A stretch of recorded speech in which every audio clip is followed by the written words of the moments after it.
Radio Raheem in Manchester, England, with none other than Johnny Nelson. Listen, man, we've got quite a bit to cover in boxing right now. Let's fly. You know what? Boxing's flying at the moment. Yeah. You know, this fight this weekend with Usyk Bellew, I'd actually think that the boxing purists would get it. You know, I wouldn't expect the general public to get it because Usyk is an unknown quantity. He's not a household name yet. Don't you think the cruiserweight tournament kind of made, now household name is strong, but it put him in everybody's mind. So now all of a sudden, that's what he did. He elevated him in there. Tony Bellew's turned his career around from a lot heavyweight jumping up to cruiserweight, achieving what people didn't think he could achieve. So this fight has got intrigue. This fight's got interest, and this fight is a tough one. It's a massive, massive ask. He beat David Haye twice, Tony Bellew, obviously, and not everybody had him winning either one of those fights, but a lot of people don't believe that he can beat Usyk. You know, I totally agree with it. Common sense tells me Usyk because Usyk, this guy, I think, and people need to understand what I'm saying when I say he hasn't got the confidence to match his ability. I'm not saying he isn't confident. What I'm saying is this guy doesn't know how good he is. And I saw him in his last two fights against Bradis and Gashill. This guy boxed well within himself, and I thought, you actually could do a lot more. You're actually a lot better than what you're giving yourself credit for. And he's very confident within himself. But I thought, when the penny drops and he realized how good he is, now this guy will be totally unbeatable. At this moment in time, if Tony Bellew's going to beat him, it's got to be now before he actually knows what he's doing. This is what I'm trying to say. This is what I'm trying to get through to people. Before this guy Usyk knows what he's got, knows what Arsenal's got, this is the chance for Tony Bellew to get in there. Well, I got to tell you, Usyk does not want for confidence because I don't know whether he knows what he's got or not, but he certainly thinks what he has now is not only capable of beating Bellew, but clearing out the heavyweight division, including Anthony Joshua, and unifying I saw this young man sparring with Vladimir Klitschko when Vladimir Klitschko was preparing to fight Tyson Fury. He twisted him up in 2 rounds. And so they had to usher him out the gym, not just out the ring, out the gym, so we couldn't talk to him. I said, who is that guy? Because Vladimir couldn't handle him. The boy was all over the place. He twisted him up. And so I thought, that guy's going to be something special. Then when I heard he was in the tournament, without a doubt from the off, this boy's going to win it. What I'm saying to you is this: he's confident because he knows he knows he's good.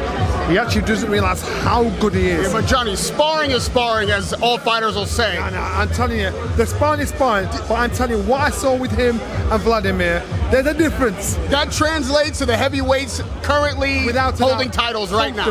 Comfortably. Look at the side of him. Look at his arms. Look at how he stands. Look at how comfortable he is at cruiserweight. Remember, Evander Holyfield was shorter than he is. Evander Holyfield domitted the heavyweight division, and he broke Holyfield's record at cruiserweight. This man, as a southpaw, an awkward, fleet-footed southpaw, he has athleticism. He's naturally strong, and he boxes with ease, with glow. There's no stress. When he trains for fight, even now, God knows how much money he made in the tournament. Even now, the man's sleeping on a straw bed in a barn house in preparation for this. This boy, he loves to fight. Are you picking him against Joshua? Do you know what? I'm just saying, if you're going to fight this man here, you've got to make sure you're on top game, because this boy now, if he gets the experience and he keeps winning, I think he'll be a force to be reckoned with. What about, all right, well, we got to go down the line then. What about Tyson? What about Wilder against Usyk? Because I know Joshua's your top man, so if you think Joshua might struggle with him, do you think he beats Wilder or Fury? I think, give him time. Give him time. He's a cruiserweight. He's a baby. That's what happens. The king of the cruiserweights only end up stepping up to heavyweight because that's where the money is. That's where the dough is. That's where the bright lights are. Give this boy time to develop. As I said, he's good and he knows he's good, but he doesn't realize how good he is. Give him time to develop. And if he doesn't trip up along the way, he doesn't get distracted along the way, then we'll see. Give him 2 or 3 years in the heavyweight division. We'll see what happens then. You know, I remember when Canelo fought Mayweather, and Mayweather embarrassed him, but everybody said, give Canelo time to develop. Yeah. He'll be a star. He'll have his day. Well, today seems to be his day with his recent contract with DAZN, obviously breaking the bank there, and now stepping up in weight to chase another title.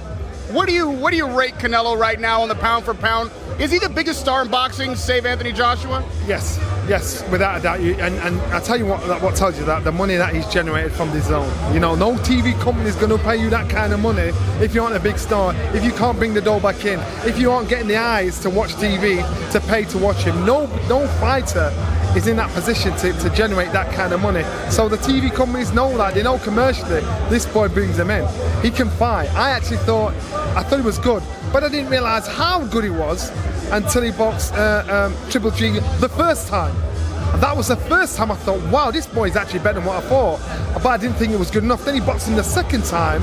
He stepped up another 3, 4, 5 levels. I thought, oh my God, this guy's like on another level. You know, I don't think either one of us agreed with the draw in that first Triple G Canelo fight. But what about the second? I haven't heard your opinion on that. Second fight, I think he won. I know. I thought Canelo won. I thought he did enough. He kept it busy enough. Depends on what you like. He kept it busy enough. Yes, not at one point was Triple G's back against the ropes or under pressure, but Canelo boxed well. He used the outside of the ring, he used the inside of the ring. He boxed, he fought, he did the right thing, and he varied it up a little bit. And he learned from the last fight. He seems to learn from every fight that goes through. So again, I go with Canelo for now. Well, since that fight's happened, we've seen the titles change hands to Andrade. We've seen Jacobs acquire a middleweight title, and we know that Eddie's keen on putting one of those two guys in there, probably Jacobs first. Do you think Canelo beats both of those guys, or does anyone have a shot? Yeah, I do. I think he beats them both. I think the boy is like, I remember him boxing a young Ryan Rhodes. It was Ryan Rhodes towards the back end of his career, and he punched holes through Ryan. And Ryan's a tough young man. I've seen him develop since then. I saw when he boxed Mayweather, and I saw him get schooled against Mayweather. He licked his wounds, came back again to still do what he's doing, to still achieve what he's achieving. This boy is I don't look at him now and think you can't get any better. Whereas I actually did in the first Triple G fight. I thought, what else can you do? He surprised me on every level. So I think this young man, he cleans up. It seems like right now is a proving ground for a lot of fighters, a lot of divisions. You and I both like guys who are willing to accept challenges and you know, really press the issue. I don't know any guy that is better described that way right now than Mikey Garcia. Yeah. Stepping up to 147 pounds to face the champion Errol Spence. Is that too much? Can he win? How do you see it? You know what happens is when these guys are in the gym, they're sparring with people of this size anyway. You know, they're sparring with bigger units. I remember Prince Naseem Hamed. He boxed at featherweight. He used to spar with middleweights. He was every day sparring with middleweights. So the weight is only a bigger deal to us lot on the outside that don't see what they do in the gym. He knows what he's capable of doing. So Mike Garcia doing that, listen to me, he ain't no fool. If he thinks these guys are too big, too strong, he ain't getting in there. He's not going to get hurt. If he thinks he's sharp and fast enough to smart enough to outbox these guys, then he's getting in there. Don't think he's gone in there thinking, I'm just going to make the numbers up. He's gone in there to win because he knows there's a way to win. What do you think he goes in there and wins? I think he wins. And I'm telling you, I think he wins. Don't write this boy off. He's slick. He's sleek-footed. Listen, you see some fights out there. I think Garcia, for him to do this, I thought this is a massive shout, boy. A massive shout. Well, I think at this point, most people might have Mikey as an underdog, but I'll tell you, maybe the biggest underdog in boxing right now has got to be the guy that Floyd Mayweather has decided to fight in Japan. What is all that about? That's about to ask you. You're supposed to know. You can't knock Floyd because Floyd's saying, are you stupid enough to get with me? All right, let's do it. That's simple as that. You can't knock Floyd. Floyd's doing what every fighter wants to do. Make a load of money, be famous, be top draw. So they want him to go out to Japan and fight this young man. What is going on? So Floyd's saying, all right, he's smiling. You see the pictures in the back. I'm like, really? Remember, he thought the same when he boxed Conor McGregor. We're all going crazy. He's like, really? You know, so again, he's just thinking, oh, you bring it on, I'll knock him down. Well, with that said, the biggest fight I think everyone agrees they actually want to see. Yeah. Obviously, we want to see Joshua Wilder. We've talked that to death. But since we spoke, the Wilder Fury fight has been made. We've seen him training now. We're very close to the date. Thinking about flying out there to that fight. I want to be a fan. I want to be a fan. Not working, just be a fan and enjoy the atmosphere, enjoy the setup. I'm looking forward to that fight. And what you've seen since the fight was made, has your opinion changed at all? What was your opinion when the fight got announced, and what is it now? I thought Tyson Fury has the ability to beat Deontay Wilder. My issue is this. The team Tyson Fury had around him when he won the world title are no longer the same team. He has a young man working with him now, and I don't know this young man, so I can't disrespect him. I can't say anything bad about him. But what I'm saying is I don't think he has the experience to navigate a Tyson Fury through such a big fight. It's like you passing your driving test and me giving you a Porsche 911 for your first car. I'm not saying you can't drive. I'm just saying that's a bit too much car for you. So what I'm saying is for Tyson Fury, it's a case of, it's not that Tyson hasn't got the ability to do it, because he has. It's a case of, has he got the right brains in the corner to navigate him through? That's my only worry. If it was the same team around him before, I'd say Tyson gets it. But it's not the same team around him, and that's my own issue. You know, speaking of teams being changed up, long-standing, combos being broken, Manny Pacquiao is stepping back in the ring, and he's stepping in against Adrian Broner. Yeah, man. Both of those guys, Pacquiao is splitting up with his trainer, famed trainer Freddie Roach, and Broner's had the kind of problems that we all know about. Yeah. So with the clash of this older legend and this young fighter who is trying to right his career, how do you see that shaking out? And does the fact that Freddie's not in Pacquiao's corner going to make a big difference? I think Pacquiao has a skill and the knowledge and the hand speed to create cameos of old.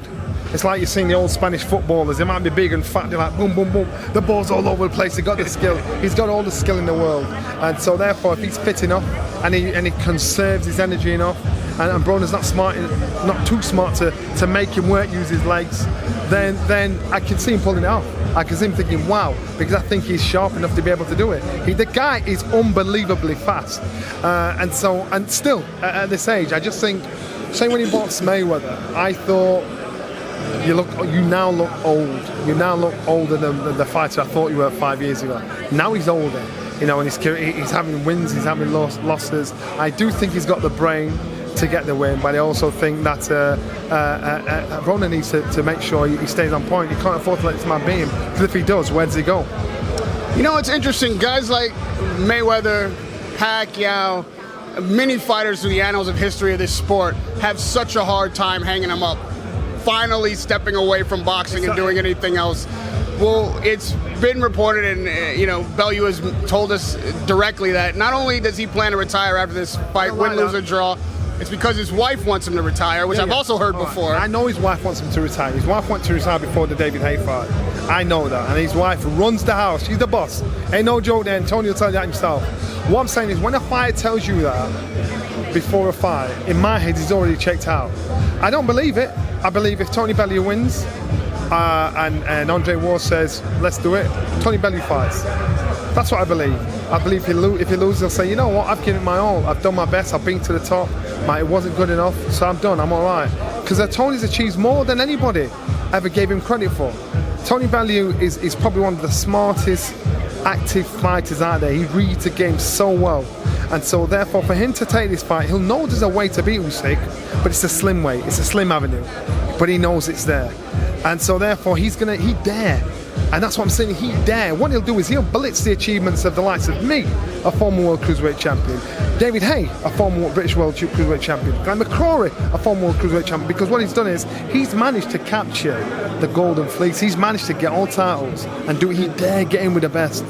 And so for me, I want Tony to win so bad, and I think, you know what, Tony, just one more time, one more dance, brother, one more dance, pull it through. And I don't say he can't do it, I just say it's a tough ass. Well, we're going to get one more dance this Saturday night, no matter what. Tony Bellew and Alexander Usyk are going to get it on here in Manchester. Listen, man, it's always a pleasure to talk to you. You always break it down like nobody else. My man, Johnny Nelson, Radio Raheem with Johnny Nelson.